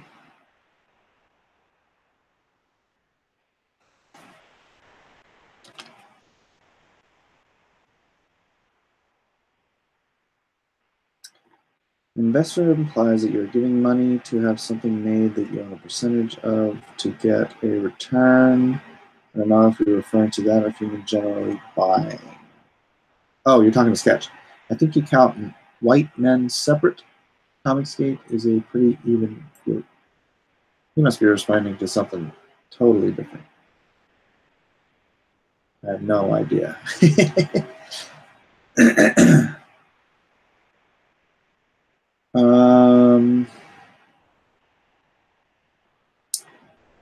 The Black Widow movie is long overdue, though. I agree.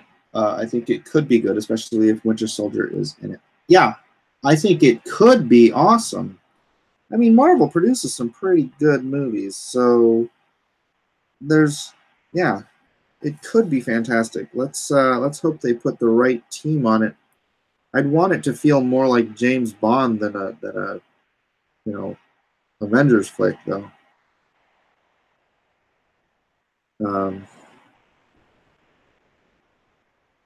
Yeah, they do have they've set up a lore. They have a history for Black Widow that they've set up in the movies. Like what was it, the children's war or something like that? And is it Bosnia? Like all the stuff they talk about with Clint Bart, with Hawkeye, and her history with being, what's that called, sterilized and going through all that stuff. If they're going to do like a history of her character,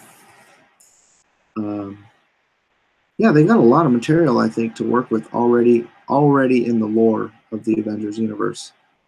So it could be a pretty solid flag. I hope it is. I hope it does. I hope it does well.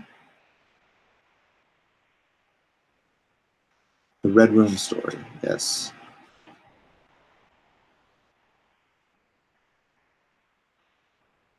Genetic manipulation of kids. Was she genetically manipulated? I don't remember that. I guess to be like tangling with some of these characters that she fights in Avengers Infinity War, she would have had to have been genetically manipulated. I'm just not sure that's actually canon. We are. Someone else remember the Red Room? The Red Room. Yes, where she was dewominated. They took out her necessary bits for childbirthing.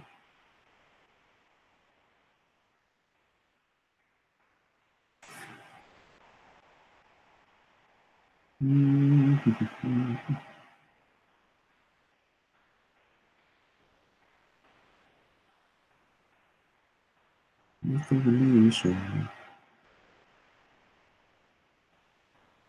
By Red Room, I mean 80s after-school special about ghost kids who have burned up in a fire. That I don't remember. Wait. Actually, it does ring a bell. That does ring a bell.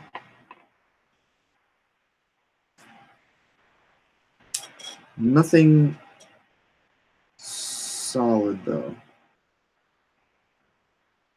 Just a little bell.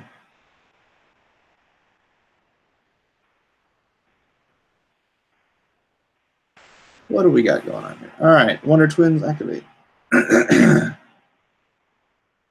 At one point, I think they did something along the same lines as Nick Fury and the Infinity Formula helps her stay young and all that. Bleak deserves something.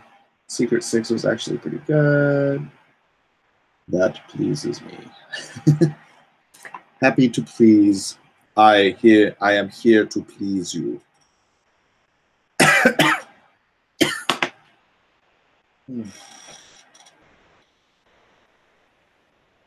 Shape of a bucket of water. Someone isn't trying anymore.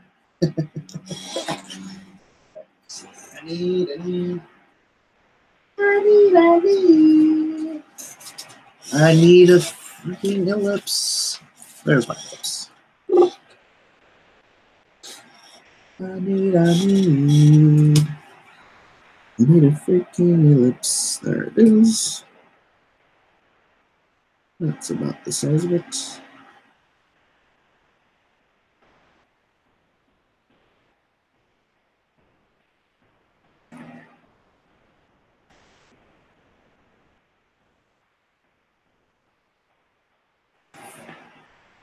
Pen's messed up. Gleek is like the group for them. Gleek. Oh, from the Wonder Twins. Gleek. Oh, I am Groot. Hey, Groot. Where's the free clickbait you promised? I see what you did there. It's free of clickbait, my friend. Free of clickbait. Sorry. Sorry. So what else has been going on in the Comics Gate space today? Anyone have any good, juicy updates for me? Update me, man.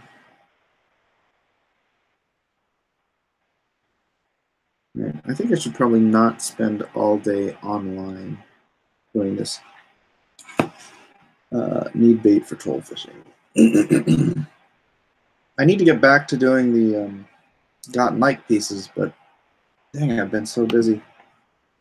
So busy. I haven't even had time to finish this.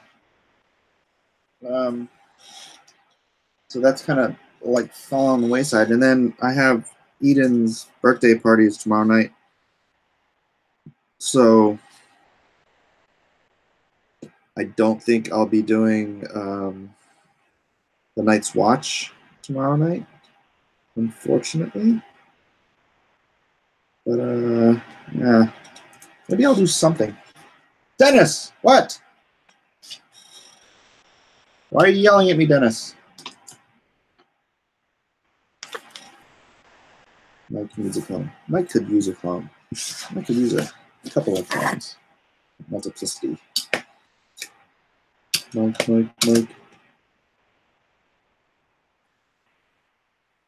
Okay. You think they'd insert Black Widow into the Daredevil series? Gosh, that would be fantastic, but I don't think she'd do it. She's too big for a TV show. I do like it when the TV and the movie casts kind of intermingle, like in Agents of S.H.I.E.L.D. Yeah, that's fun stuff. That's fun stuff. I gotta catch up with Agents of S.H.I.E.L.D. I also have to catch up with Gotham. Dang it, I'm so behind on so much.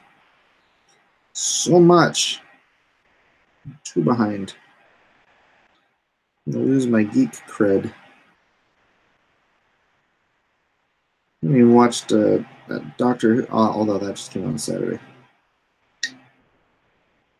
I heard it's not as bad as people had hoped or had thought it would be. So, it's hard being a fan sometimes, man. It is hard. They make it hard. It's like they make it hard on purpose.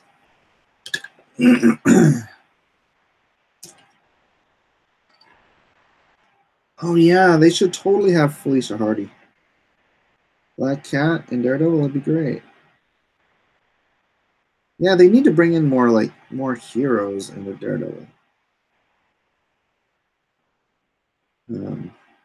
Well, maybe not. Maybe not.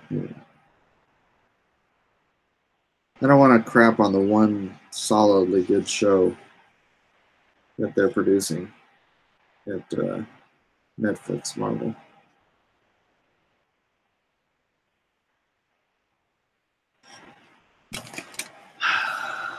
Vic says, I want to thank you for sharing your completed pages online. I refer to them for inspiration while inking my project. Thanks, Vic.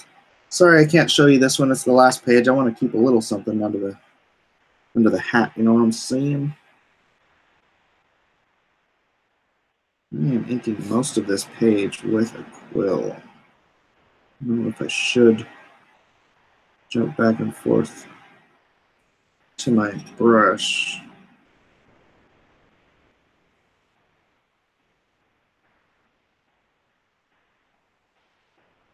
Fair enough. I'll find the bridge first. Luke Cage season 1 was good. Season 2 was garbage. I thought Luke Cage season 1 was not great. Sort of a missed opportunity. I haven't seen season 2 yet. I haven't seen season 2 of Iron Fist because I tried to watch it and I couldn't get through the first episode because the writing, the acting, the directing was so painfully bad. I just couldn't do it. I couldn't invest that kind of time into something that bad. So I had to let it go. Let it go, let it go. Iron Fist was a pile of garbage.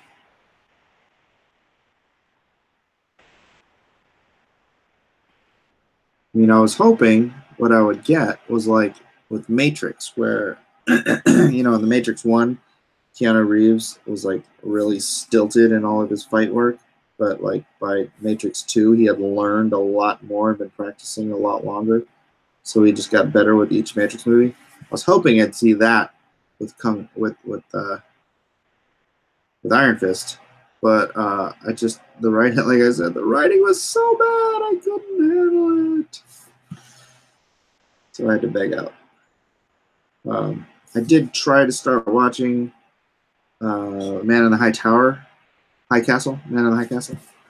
last night, the third season. Hello, Joe. What you doing? It's just me and JoJo today. Everyone else is at school. But I got interrupted, so. Actually, that's what I'm going to do when I turn the camera off here. I'm going to finish watching the first episode of Man in the High Castle. Iron Wimp, he was terrible, that kid. Iron Fist got powers that handed out like candy. Jessica Jones season 1 wasn't any better. Jessica Jones was better than Iron Fist or what's the other one? Power Man. Luke Cage. Luke Cage. They really should do a Power Man and Iron Fist. Your shirt smells good from here. Thanks, Christ Energetics. Yeah, David Tennant was great. Oh, did you see the preview for Good Omens yet? Comic Book Bob? Good Omens preview. Man, that looks fun. I cannot wait for that. Good Omens was a Neil Gaiman book about like the end times, or the run up to the end times, sort of. And yeah, I read that back in like 1993, and they're finally doing something with it. And David Tennant's in it. He's playing the demon. Oh, it's so great.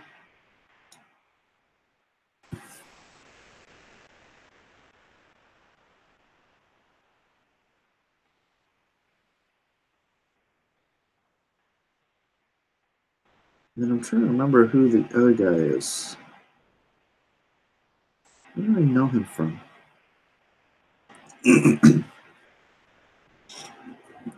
Man in the High Castle. Yeah, is that not what I said?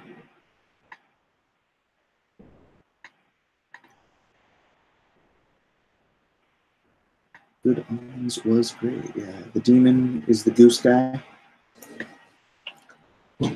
It's a Heroes for Hire, Power Man and Iron Fist. Yeah. Yeah, I never even knew who Jessica Jones was in the comics, and I think her costume in the comics is just freaking ridiculously stupid.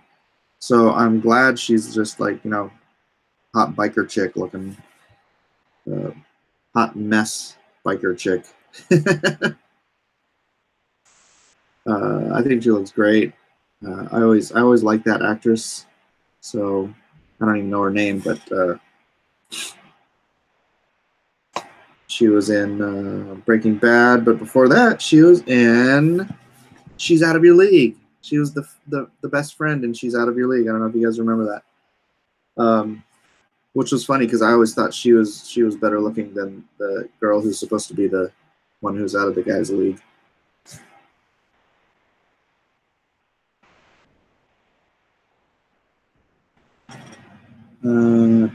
She's John Ritter's daughter? No. You mean Jessica Jones is John Ritter's daughter?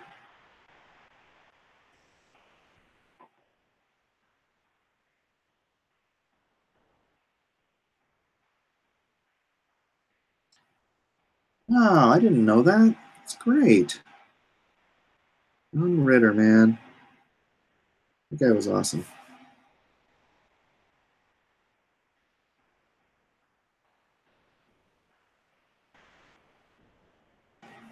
Taken too young. Taken too young.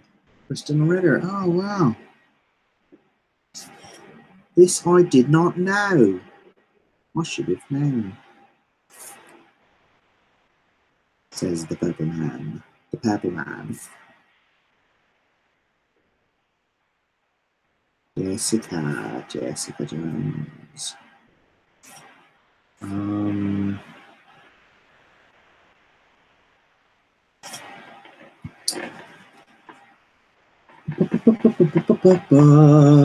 Jessica Jones should be retitled Resting Bitch Face this year.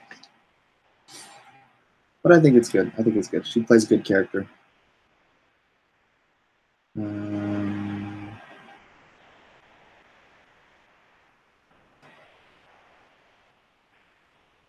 The demon and angel are trying to stop the end times. Oh, yeah. His name is Crowley. No, it's not. But it was funny. And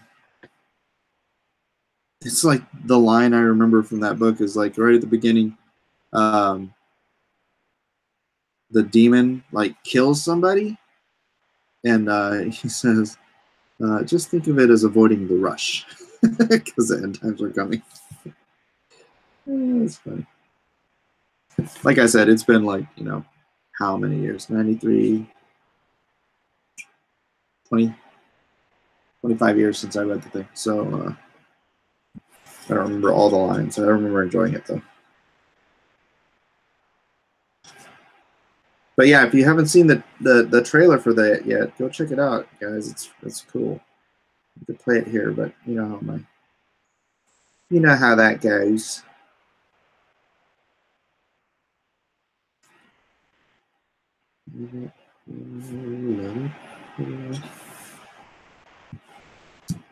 What did you and Critias decide on for the next Drawn and Quartered? The next Drawn and Quartered will be Freddy Krueger. Freddy Krueger. That's right, ladies and gentlemen. The one and only Frederick von Krugerstein. So that should be fun. I think Kanan will probably have an advantage there. Maybe I should do it digitally. His son is a good actor too. Oh, really? Who's his son?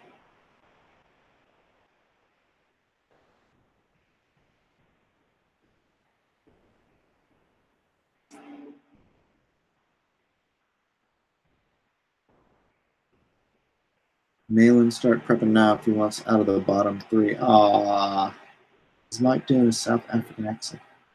Jason Ritter. Who's Jason Ritter? What has he been in? What has Jason Ritter been in?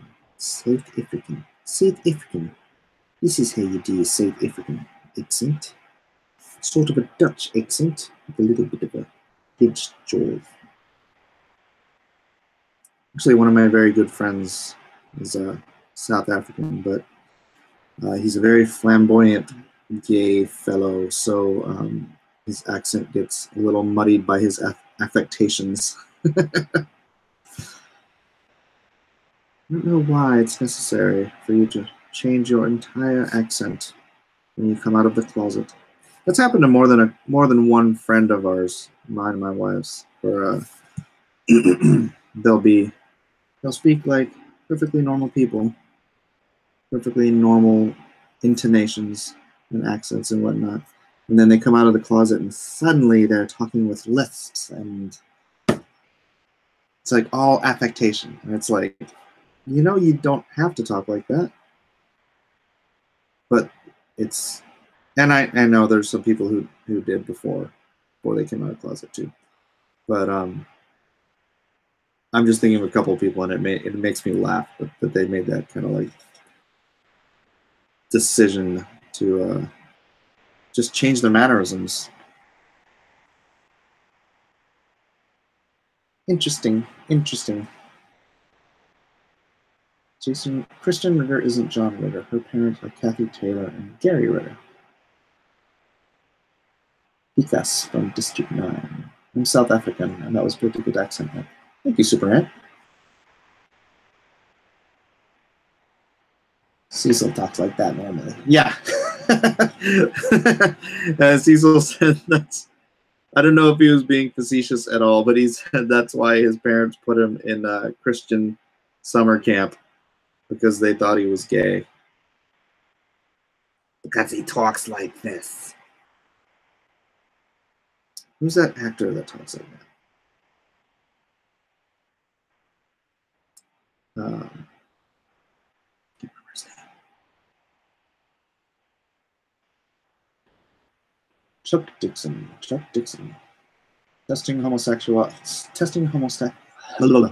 Testing.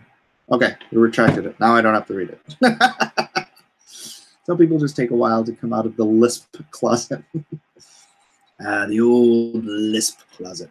Maybe it's like Madonna. You know how Madonna like came out of the closet with an English accent, even though she's from like Queens or Brooklyn or something. And then suddenly she has an English accent. It must have just dawned on her someday that she was actually a Brit. Actually.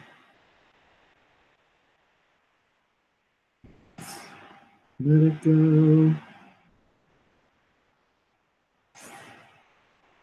Oof, Nasser wants to have a one-on-one. I texted him today something that he wasn't happy about, so. I'm going to let you guys go. I'm going to give Nasser a moment of my private time, and then I'm going to watch The Man in the High Castle. Thank you for being here. Thank you for being part of my interwebs family. Love to you all, and be good to one another.